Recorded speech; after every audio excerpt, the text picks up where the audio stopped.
है दोस्तों, स्वागत है हमारे चैनल मैथी जी में। तो कैसे हैं आप सब लोग? उम्मीद करता हूं आप लोग अच्छे होंगे। तो चलिए, लास्ट क्लास में हम पर्सनालिटी 13.1 को स्टार्ट किए थे, जिसमें मैंने के कुछ क्वेश्चन देखे थे। जहां तक मुझे पता है कि हमने 5 क्वेश्चन तक कर दिया था, ठीक है ना। अब उसी में को आगे बढ़ाते हुए हम रिमेनिंग क्वेश्चन को देखते हैं। तो देखिए, छठा प्रश्न में क्या बोल रहा है कि दवा का एक कैप्सूल कैप्सूल एक बेलन के आकार का है, जिसके दोनों सिरों पर एक एक अर्धगोला लगा हुआ है। देखिए आकृति 13.10, यानी कि ये आपका फिगर है। ये आपका कैप्सूल हो गया। आपने दवा वगैरह भी लेते होंगे, मेडिसिन वगैरह, तो इसमें देखेंगे कैप्सूल ऐसा इस टाइप का होता है। दो दो फिगर को ऐसे ऐड किया जाता है, ठीक है ना, जोड़ा जोड़ा जाता है। तो पूरे कैप्सूल की लंबाई हमको दे दिया है 14 मीटर, 14 मिलीमीटर दिया है, ठीक है ना, मिलीमीटर में दिया है, ठीक है। ये 14 मिलीमीटर आपका कैप्सूल की लंबाई हो गया। और उसका जो व्यास है ये आपका 5 मिलीमीटर दिया है। तो इसका पृष्ठीय क्षेत्रफल निकालना है, ठीक है ना। तो देखिए, इसमें देखो अपने को क्या है, क्या करेंगे कि ये आपका एक अर्धगोला इधर बना है, एक अर्धगोला इधर बना है। तो अर्धगोला को पहले बना लेते हैं यहाँ पे, ठीक है। तो ये आपका एक अर्धगोला इधर हो गया और एक अर्धगोला इधर हो गया, ठीक है। दोनों अर्धगोला सेम होगा, ठीक है। तो हम क्या करेंगे, हमको पृष्ठ क्षेत्रफल निकालना है। तो टोटल सरफेस एरिया के लिए क्या करेंगे कि ये देखो, एक तो बेलन बन गया बीच में आपका, उस बेलन का क्रॉस सरफेस एरिया लेंगे, ठीक है ना। और प्लस में क्या करेंगे, एक अर्धगोला इधर है, एक अर्धगोला इधर है, तो 2 गुना कर देंगे अर्धगोले का क्रॉस सरफेस एरिया कर देंगे। तो आपका टोटल पृष्ठीय क्षेत्रफल निकल जाएगा, ठीक। देखिए, ये जो आपका अर्धगोला है, इसका त्रिज्या कितना हो जाएगा, यहां से इसका आर आएगा वो 5/2 आएगा, क्योंकि डायमीटर हमको पता है 5 है, तो 5/2 आ जाएगा, ठीक है। यानी कि 2.5 सेंटीमीटर आएगा, 2.5 मिलीमीटर आएगा, ठीक है। और ये जो बेलन बचेगा, तो देखो यहां से 5 घटाएंगे अपन। देखिए, ये आपका कितना है 2.5, यानी 5/2 है। तो यहां से 5/2 घटाएंगे और इधर से 5/2 घटाएंगे, ठीक ना। तो आपका कितना घटेगा टोटल 2.5 और 2.5, यानी कि 5 घटेगा। तो 14 में से 5 गया तो 9 बचा, ठीक है ना। तो ये आपका जो 9 हो गया, ये आपका एच का काम करेगा इस सिलेंडर के लिए। इस सिलेंडर का जो एच हो जाएगा हाइट, वो आपका 9 हो जाएगा, ठीक है, 9 मिलीमीटर हो जाएगा, ठीक ना। तो अब देखिए, अब सब पता है हमको। अब यहाँ पे डायरेक्टली पृष्ठीय क्षेत्रफल निकालते हैं। तो आपका पृष्ठीय क्षेत्रफल हो जाएगा, पृष्ठीय क्षेत्रफल वो हो जाएगा अर्धगोला का क्षेत्रफल 2 गुना अर्धगोले का क्रॉस सरफेस एरिया लेंगे, ठीक है। अर्धगोले का कर्व सरफेस एरिया, वक्र सतह का क्षेत्रफल लेंगे, ठीक ना, अर्धगोले का प्लस बेलन का वक्र सतह का क्षेत्रफल, ठीक ना। तो बेलन का वक्र सतह का क्षेत्रफल क्या होगा, कर्व सरफेस एरिया, ठीक है। तो अब देखिए, 2 गुना अर्धगोले का कर्व सरफेस एरिया कितना होता है, 2πr² होता है, प्लस बेलन का curve surface area 2πrh, 2πrh होता है। बस इसको आप हल कर लो। ये कितना हो जाएगा, 2 दूनी 4π इंटू r²। तो r कितना है अपना 5/2, 2.5 यानी 2.5 को लिख सकते हैं 5/2, यानी कि 5/2 का होल स्क्वायर, प्लस यहाँ भी 2π हो जाएगा इंटू r। r कितना है 5/2 और h निकाला है 9। इसको हल करते हैं अब। 5 का और 25, 2 का और 4, 4 से 4 कट जाएगा, तो यहाँ पे बचेगा 25π, प्लस यहाँ देखिए 2 से 2 कट जाएगा, 9 × 5 = 45, तो 45π। इसको ऐड कीजिए, कितना आएगा 5 × 5 = 10 और 4 × 2 = 6 = 7, 70π आएगा, ठीक है। पाई का मान कुछ नहीं दिया था, हम लेंगे 22/7, ठीक। तो 70 गुना 22/7, 7 से काटेंगे तो 10 बार में कटेगा ये, तो 220 सेंटीमीटर, सॉरी मिलीमीटर स्क्वायर आएगा, ठीक है, मिलीमीटर स्क्वायर। तो दोस्तों ये थोड़ा यूनिट का आप लोग ध्यान रखिएगा कि मिलीमीटर में दिया है, सेंटीमीटर में दिया है कि मीटर में दिया है, ठीक ना। तो इससे आपका मतलब कि एग्जाम में जब 5 में क्वेश्चन होगा तो पूरा मिल जाएगा। बट अगर आपने यहाँ पे यूनिट चेंज कर दिया, फिर कुछ गलत लिख दिया, तो वहाँ पे आपको वो 1 नंबर को काट सकता है एग्जाम में, ठीक है। तो इसका विशेष ध्यान रखिएगा, ठीक है। चलिए नेक्स्ट क्वेश्चन देखते हैं। तो आपका छठा पूरा हुआ। सातवां में क्या बोल रहा है कि कोई तंबू एक बेलन के आकार का है, ठीक ना। तंबू समझते हैं ना, जो टेंट लगाते हैं, बहुत से लोग जो होते हैं वो टेंट लगा कर रहते हैं, ठीक ना। या फिर आप कहीं पिकनिक में जाते हैं तो वहाँ टेंट लगा देते हैं, ठीक ना। तो ये तंबू है, वो बेलन के आकार का है, जिस पर एक शंकु अध्यारोपित है। अध्यारोपित का मतलब कि उसके ऊपर रखना। तो बेलन है, उसके ऊपर एक शंकु को रखा गया, ठीक ना। यदि बेलनाकार भाग का जो ऊंचाई है और व्यास 2.1 मीटर और 4 मीटर है, ठीक ना। क्रमशः का मतलब होता है कि पहले ऊंचाई दिया तो ऊंचाई होगा ये, और व्यास दिया है तो आपका बाद वाला व्यास होगा, ठीक ना। तो ऊंचाई पर 2.1 मीटर हो गया और व्यास आपका 4 मीटर हो गया, ठीक ना, क्रमशः दिया है इसलिए। तथा शंकु की तिर्यक ऊंचाई दिया है आप लोग को L, सैलेंट हाइट 2.8 मीटर दिया है। तो इस तंबू को बनाने में प्रयुक्त कैनवास कैनवास होता है कि जो अपन कपड़ा यूज करेंगे उसको बोलते हैं कैनवास, ठीक है ना। तो कैनवास का क्षेत्रफल निकालना है, साथ ही 500 रुपये प्रति मीटर की दर से इसमें प्रयुक्त कैनवास की लागत निकालना, ठीक है ना। तो बोल रहा है कि अगर 500 रुपये प्रति मीटर अगर चार्ज ले, कपड़े का जो चार्ज है वो 500 रुपये प्रति मीटर स्क्वायर है, ठीक ना। तो उसका हमें लागत निकालना कितना उसमें पैसा खर्चा होगा, ठीक ना। ध्यान दीजिए कि तंबू के आधार को कैनवास से नहीं ढका जाता है, ठीक ना। तो जो तंबू का जो बेस है आपका उसको कैनवास से नहीं ढका है, ठीक है। देखिए दोस्तों, ये आपका 7 का फिगर है, ऐसा बनेगा, ठीक है। तो इसमें हम लोग को देखो दिया क्या गया है, तो जो बेलन वाला भाग है उसका ऊंचाई दिया है 2.1 मीटर, ठीक है। यानी कि बेलन का ऊंचाई अपने को पता है, यहाँ तक का जो हाइट होगा आपका, यहाँ से यहाँ तक का वो 2.1 मीटर है, ठीक है। तो ये अपने को हाइट पता चल गया, ठीक ना। ये आपका बेलन का हाइट हो गया, ठीक है ना, एच। और देखिए हमको इसका व्यास भी दिया है, व्यास कितना दिया है, 4 मीटर दिया है, ठीक ना। व्यास आपको 4 मीटर दे रखा है। इसके अलावा हमको शंकु का तिर्यक ऊंचाई दिया है, यानी कि एल का मान दिया है शंकु का कितना, 2.8 मीटर। नहीं, एल आपका यहां से लेके यहां तक आपका होगा, ठीक है। ये आपका शंकु का ऊंचाई, तिर्यक ऊंचाई भी दे रखा है, ठीक है। अब देखिए, तो आपका जो कैनवास है उसका क्षेत्रफल क्या हो जाएगा, वो हो जाएगा एक तो शंकु का वक्र सतह का क्षेत्रफल, कर्व सरफेस एरिया, और बेलन का वक्र सतह का क्षेत्रफल ऐड कर देंगे, ठीक ना। तो आप डायरेक्ट यहां लिख सकते हैं क्या कि कैनवास का क्षेत्रफल हो जाएगा आपका, कैनवास का क्षेत्रफल, ठीक है, वो आपका हो जाएगा curve surface area of cone और कर्व सरफेस एरिया ऑफ बेलन, ठीक ना। यानी कि सिलेंडर उसको ऐड कर देंगे, ठीक ना। तो शंकु का कर्व सरफेस एरिया लेंगे प्लस बेलन का कर्व सरफेस एरिया लेंगे, बेलन का कर्व सरफेस एरिया, ठीक है। तो यहां से क्या हो जाएगा आपका, जो शंकु का कर्व सरफेस एरिया होता है वो होता है पाई आर एल होता है, और बेलन का होता है 2 पाई आर एच, 2 पाई आर एच, ठीक है। तो आपको हमको सब चीज पता है, उसको निकाल लेते हैं, ठीक ना। देखिए यहां से देखिए, ये जो आर हो जाएगा आपका, ये 4 है तो इसका आधा 2 सेंटीमीटर आपका आर मीटर आपका आर हो जाएगा, ठीक ना। तो आर का मान ही पता है, एच पता है, एल भी पता है अपने को, ठीक ना। क्योंकि यहां से क्या कॉमन आ रहा है आपका, पाई और आर कॉमन आ रहा है, ठीक ना। तो बचा कितना, एल प्लस एच। तो पाई का मान क्या दिया है, कुछ नहीं दिया है, तो 22/7 लेंगे यहाँ पे हम। आर पता है 2, एल पता है 2.8 और हाइट पता है 2.1। तो यहां से आपका आएगा 22 दूनी 44/7 इंटू 2.8 और 2.1 ऐड करेंगे तो कितना आएगा 4.9, ठीक है। हटाएंगे तो 10 नीचे आएगा आपका, 7×7 = 49, ठीक है। तो 7×4 = 28, 7×28 = 29, 30/10, यानी कि ये आपका आ जाएगा। यहाँ पे दोस्तों हमने कुछ छोड़ दिया लगता है, यहाँ पे हाँ 2 बच जाएगा, यहाँ पे 2 भी आएगा, 2h आएगा, ठीक ना। तो यहाँ पे 2 से गुना भी होगा, इंटू 2, ठीक है, इंटू 2। तो ये आपका कितना हो जाएगा, अब ये आपका स्टेप काट देते हैं यहाँ से। यहाँ देखिए 22 दूनी 44/7 इंटू यहाँ 2.8 प्लस 21 दूनी 42 होता है तो 4.2 हो जाएगा। अब इसको गुना करते हैं तो कितना आएगा, ये 44/7 इंटू, देखिए 8 2 10, 4 2 6 1 7 आएगा, ठीक ना। तो 7 से 7 आपका कट जाएगा, तो आपका आएगा 44 मीटर स्क्वायर आएगा, ठीक ना, मीटर स्क्वायर। ये आपका कैनवास का क्षेत्रफल आ गया, ठीक है। अब जो इसका तो क्षेत्रफल निकाल लिए, इसका जो दूसरा पार्ट है जिसमें हमको 500 रुपये मीटर प्रति मीटर स्क्वायर का चार्ज है कैनवास का, ठीक ना। तो टोटल 44 मीटर स्क्वायर है, ठीक ना। तो उसका लागत निकालना, ठीक ना। तो चूंकि यहां पर हम लिखेंगे कि 1 मीटर स्क्वायर कैनवास का खर्च कितना आ रहा है, 500 रुपये आ रहा है, ठीक है ना। तो इसलिए हमारे पास कितना मीटर स्क्वायर है, 44 मीटर स्क्वायर कैनवास का खर्च कितना हो जाएगा आपका, 500 × 44।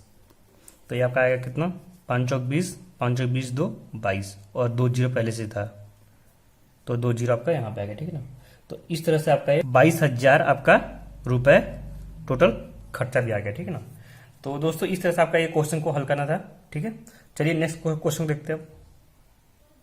तो हमने 7 तक पूरा कर लिया, चलिए नेक्स्ट क्वेश्चन देखते हैं। देखिए 8वें में क्या बोल रहा है कि ऊंचाई 2.4 सेंटीमीटर और व्यास 1.4 सेंटीमीटर वाले एक ठोस बेलन में से इसी ऊंचाई और इसी व्यास वाला एक शंक्वाकार खोल कैविटी काट लिया जाता है। काट कहने का मतलब कि एक आपका मतलब बेलन है, उसके अंदर से एक शंकु टाइप का हम काट के निकाल लेते हैं, ठीक है ना।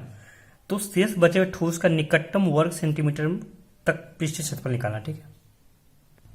देखिए दोस्तों, ये आपका एक बेलन था, उसमें से मैंने इस शंकु के टाइप का एक अंदर का शेप काट के उसको निकाल दिया, तो ठीक है। तो आपका जो बचा हुआ जो पोर्शन है आपका जो क्षेत्र, उसका हमको क्षेत्रफल निकालना है, ठीक है ना। तो देखिए उसको कैसे करेंगे। अब हमको पहले दिया क्या क्या गया है कि ऊंचाई जो दिया है 2.4 सेंटीमीटर दिया गया, ठीक है ना, और त्रिज्या दिया है 1.4 सेंटीमीटर, ठीक है। तो सॉरी, व्यास 1.4 सेंटीमीटर दिया गया, तो यानी कि यहाँ पे हो गया 2.4 सेंटीमीटर आपका हाइट हो गया, और ये व्यास दिया है कितना 1.4 सेंटीमीटर दिया है, ठीक ना। ये आपका 1.4 सेंटीमीटर आपका व्यास हो गया। तो त्रिज्या कितना हो जाएगा, वो उसका आधा हो जाएगा 0.7 हो जाएगा, ठीक है। तो यहां से आपका त्रिज्या कितना हो जाएगा इसका, यहां से आपका आर हो जाएगा 1.4/2 यानी कि 0.7 सेंटीमीटर, ठीक है। हमको इसका एच तो पता है, ठीक ना। अब इस शंकु का हमको एल निकालना पड़ेगा, ठीक ना। ये आपका एल हो गया, ठीक है। इस एल को निकालना पड़ेगा। तो एल का फॉर्मूला क्या होता है, शंकु का हाइट यहाँ पे एच हो जाएगा, यहाँ पे आर पता है, तो एच एल जो हो जाएगा अंडर रूट में एच स्क्वायर जो आर स्क्वायर हो जाएगा, ठीक ना। तो यहाँ से आपका एल जो हो जाएगा वो अंडर रूट में आर स्क्वायर जो एच स्क्वायर हो जाएगा, ठीक ना। तो अंडर रूट में आर स्क्वायर, आर कितना है 0.7 का वर्ग, ठीक है। तो 0.7 का वर्ग प्लस एच, हाइट कितना दिया है 2.4 सेंटीमीटर दिया है, तो 2.4 का वर्ग। तो यहाँ से कितना आ जाएगा, ठीक है, 7 का वर्ग होता है 49, ठीक है ना। और फिर यहाँ पे ये वर्ग है, यानी कि 2 अंक दशमलव खसकेगा, तो 49 लिखेंगे और 2 अंक पहले दशमलव लगा देंगे, ठीक है, प्लस 24 का वर्ग होता है 576, ठीक ना, 576 होता है, और 2 अंक पहले दशमलव लगाएंगे तो 5.76 आ जाएगा, ठीक है। इसको ऐड करते हैं कितना आएगा, ये देखिए 576 और 49 625 होता है, 625, ठीक है, और 2 अंक पे दशमलव लगाना तो आपका ये आ गया, ठीक है। अब देखिए क्या करते हैं, 625 को 0 हटाते हैं यहाँ पे तो 100 आएगा, ठीक है। 625 का जो वर्गमूल होता है वो 25 होता है, और 100 का वर्गमूल 10 होता है, ठीक है। तो यहाँ से आपका ये 2.5 सेंटीमीटर आपका एल आ गया, ठीक है। मतलब कि सैलेंट हाइट जो है इस शंकु का वो 2.5 सेंटीमीटर आ गया, ठीक है। तो जो आपका टोटल सरफेस एरिया हो जाएगा, जो रिमेनिंग पोर्शन है वो क्या हो जाएगा, एक तो बेलन का बचेगा हमको, बेलन का कर्व सरफेस एरिया, प्लस ये आपका कोन का ले लेंगे कर्व सरफेस एरिया, और एक आपका नीचे वाला पोर्शन बच जाएगा, ठीक ना। तो इसको हमको अलग सेट करना पड़ेगा, जो सिलेंडर है उसका बेस भी लेना पड़ेगा, ठीक ना। तो आपका हो जाएगा अब टोटल सरफेस एरिया पृष्ठ क्षेत्रफल, ठीक ना। पृष्ठ क्षेत्रफल क्या हो जाएगा आपका, वो हो जाएगा बेलन का कर्व सरफेस एरिया लेंगे, ठीक ना। तो बेलन का कर्व सरफेस एरिया लेंगे प्लस शंकु का कर्व सरफेस एरिया लेंगे, ठीक ना। शंकु का कर्व सरफेस एरिया लेंगे प्लस ये आपका एक जो बेलन का आधार है उसका लेंगे एरिया, ठीक ना। तो बेलन के आधार का क्षेत्रफल, ठीक है।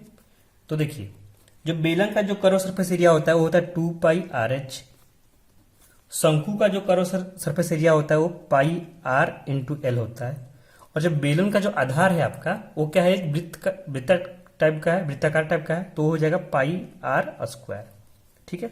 अब इसको हल करते हैं, क्या हो जाएगा 2 पाई का मान हो जाएगा 22/7, ठीक है ना, 22/7, आर पता है कितना 0.7 इंटू एच पता है 2.4, ठीक है, प्लस पाई का मान 22/7, आर पता है 0.7, एल पता है, एल कितना निकाला 2.5 निकाला था हमने 2.5, प्लस पाई का मान 22/7 इंटू आर स्क्वायर, आर कितना है 0.7 का वर्ग, तो 0.7 इंटू 0.7 2 बार हमने उसको लिख लिया, ठीक है। इसको हल कीजिएगा कितना आएगा, देखो कट जाएगा आपका 0.1 बचेगा, ठीक है। 22 44 हो गया आपका, 44 को ये 10 से भाग दिया तो 4.4 आ जाएगा, ठीक है, इंटू 2.4 प्लस यहाँ देखिए 0.1 बचा यहाँ पे भी, ठीक है। यहाँ कितना जाएगा 2.2 इंटू 2.5 प्लस यहाँ देखिए 0.1 हो गया, यानी 2.2 इंटू 0.7 हो गया, ठीक है। ये आपका हो जाएगा कितना, ये इसको गुना कीजिए तो 5 6 आएगा प्लस यहाँ 22 को 25 से गुना कीजिएगा और बटा 100 करिएगा, ठीक ना। तो कितना आएगा आपका ये आएगा 5.5 आएगा प्लस इसको गुना कीजिए, कितना आएगा 7 14 के 4 7 14 15 और 2 अंक पे दशमलव तो 1.54, ठीक है। इसको जब ऐड कीजिएगा तो आपका आंसर आ जाएगा 17.6 सेंटीमीटर स्क्वायर। तो ये आपका आंसर आ गया, ठीक है।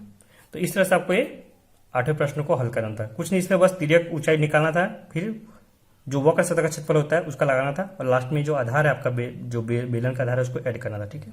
चलिए नेक्स्ट क्वेश्चन देखते हैं। तो ये आपका 8वां पूरा हुआ। 9वें में क्या बोल रहा है कि लकड़ी के एक ठोस बेलन के प्रत्येक सिरे पर एक अर्धगोलाकार खोद कर निकालते हुए एक वस्तु बनाई गई है, ठीक है। जैसा कि आकृति 13.11 में दिखाया गया। तो ये आपका फिगर है इसके लिए। यदि बेलन की ऊंचाई 10 सेंटीमीटर और आधार की त्रिज्या 3.5 सेंटीमीटर हो तो इसका वस्तु का संपूर्ण पृष्ठ क्षेत्रफल निकालना, ठीक है। टोटल सरफेस एरिया इसमें भी निकालना, ठीक ना। तो देखिए क्या होगा इसमें कि हमको दिया क्या गया है, हाइट दिया बेलन का h कितना दिया है 10 सेंटीमीटर, यानी कि आपको ये दूरी पता चल गई, ठीक है। इसके अलावा त्रिज्या दिया है कितना 3.5 सेंटीमीटर, ठीक ना, यानी कि ये जो है आपका r 3.5 सेंटीमीटर दिया है, ठीक है। तो हमको करना क्या होगा, एक तो बेलन का वक्र सतह का क्षेत्रफल निकालेंगे, करो सरफेस एरिया ऑफ बेलन, ठीक है ना, सिलेंडर हो गया आपका, ठीक है। इसके अलावा ये जो है आपका अर्धगोला है, ठीक है ना, इसको हमको इसका भी निकाल लेंगे करो सरफेस एरिया और इसका दोगुना कर देंगे, एक का निकाल कर डबल कर देंगे तो आपका आंसर आ जाएगा, ठीक है। तो आपका हो जाएगा वस्तु का पृष्ठ क्षेत्रफल, संपूर्ण पृष्ठीय क्षेत्रफल, ठीक है, टोटल सरफेस एरिया क्या हो जाएगा। देखिए एक तो हो जाएगा बेलन का करो सरफेस लेंगे अपन, ठीक है ना, तो बेलन का करो सरफेस एरिया लेंगे प्लस ये जो अर्धगोला है आपका उसका एक का लेकर 2 गुना कर देते, 2 गुना अर्धगोले का करो सरफेस एरिया ले लेंगे, ठीक है। तो आपका टोटल आपका वक्र सतह का क्षेत्रफल आ जाएगा, ठीक ना, संपूर्ण पृष्ठ क्षेत्रफल आ जाएगा, ठीक ना। तो बेलन का करो सरफेस एरिया क्या होता है 2πRh इंटू 2 गुना अर्धगोले का होता है 2πr², ठीक है। यहां से सारे का मान रख देते हैं तो 2π इंटू आर का मान कितना है 3.5 इंटू एच पता है 10, ठीक है, प्लस 2 दूना 4π इंटू r² यानी कि 35 3.5 का वर्ग, ठीक है। तो यहां से क्या आएगा देखो 35 से 3.5 को 10 गुना 3.5 आएगा यानी कि 35 आ जाएगा, 35 दुना 70 तो 70π यहाँ पे आएगा, प्लस ये 3.5 का वर्ग आएगा आपका 12.25 आएगा, उसको गुना कीजिए 4 से तो कितना आ जाएगा वो आपका आ जाएगा 49π, ठीक है, 49π। ये कितना हो जाएगा 9 7 4 11 119π, ठीक है। अब पाई का मान हम रखेंगे 22/7 तो यहां से क्या आ जाएगा 119 इंटू 22/7, ठीक है। तो ये आपका कटेगा कितना 7 का 7, ठीक है, और 7 11 7 49 17 7 119 हो गया, ठीक ना। इसको गुना कीजिएगा 22 को तो 7 दूनी 34 7 34 के 4 हासिल 3 7 34 34 और 3 37 हो जाएगा, तो 374 सेंटीमीटर स्क्वायर आपका आंसर आ गया, ठीक है। तो इस तरह से आपका ये जो प्रश्नावली 13.1 था वो आपका पूरा हो गया, ठीक ना। दोस्तों एक चीज आपको मैं ट्रिक बता देता हूं, ये जो मैं वर्ग निकालता हूं ना 35 का वर्ग, देखिए कभी भी कोई संख्या हो जैसे कि लास्ट में 5 आए, ठीक ना, जैसे कि आपका 45 ले लीजिए, ठीक ना, तो इसका वर्ग निकालना, ठीक ना, इसका वर्ग निकालना है तो हम क्या करेंगे, इसमें एक लॉजिक होता है, ये आपको ट्रिक टाइप का है, ठीक ना, ट्रिक। जब भी कोई संख्या है 45 95 लास्ट में 5 आना चाहिए, ठीक ना, उसको आप हल कैसे करेंगे डायरेक्ट निकालने के लिए, देखिए 5 का वर्ग कर देंगे, 5 का वर्ग जो भी होगा उसको लिख देंगे तो 25 आपका आ गया, ठीक ना। और जो अगला संख्या जो बचेगा आपका उसमें एक जोड़ के उसका गुना कर देंगे, ठीक ना। तो देखिए तो जो अगला संख्या क्या है 4 है, तो 4 में एक जोड़ेंगे तो 5 आएगा, 5 और 20 तो आपका 20 25 आपका ये वर्ग आ गया, ठीक ना। वैसे जैसे मान लो 65 का निकालना है, ठीक ना, 65 का वर्ग करना है तो क्या करेंगे 5 का वर्ग पहले कर लेंगे 25 और 6 में एक जोड़ेंगे तो 7 आएगा, 7 छक 42 तो जो गुना जोड़ेंगे उसको उससे गुना कर देंगे तो 6 में एक जोड़ेंगे तो 7 आएगा, 7 छक 42 तो 42 ये आपका आंसर आएगा, ठीक है। 25 का वर्ग क्या होता है 625 पता है ना, तो देखो कैसे निकालेंगे 5 का वर्ग 25 हो जाएगा आपका, ठीक है, और 2 में एक जोड़ेंगे तो 3 आएगा, 3 दूना 6 तो अच्छा 625 आ गया, ठीक ना। तो ये एक ट्रिक है जिसमें 5 लास्ट में आना चाहिए, तो उसका वर्ग निकालने के लिए आप डायरेक्टली निकाल सकते हैं, ठीक ना। तो मैंने वही किया था। देखिए यहाँ पे क्या होगा, 35 का वर्ग निकाला तो क्या करेंगे, 5 का वर्ग 25 रहेगा और 3 में एक जो है 4 4 12, तो 1225 आपका आंसर आएगा, ठीक ना। तो चलिए ये दोस्तों एक छोटा सा ट्रिक था, ये अपना प्रश्न 13.1 यहाँ पे पूरा होता है। मिलते हैं नेक्स्ट लेक्चर में और 13.2 के साथ। Okay, thank you.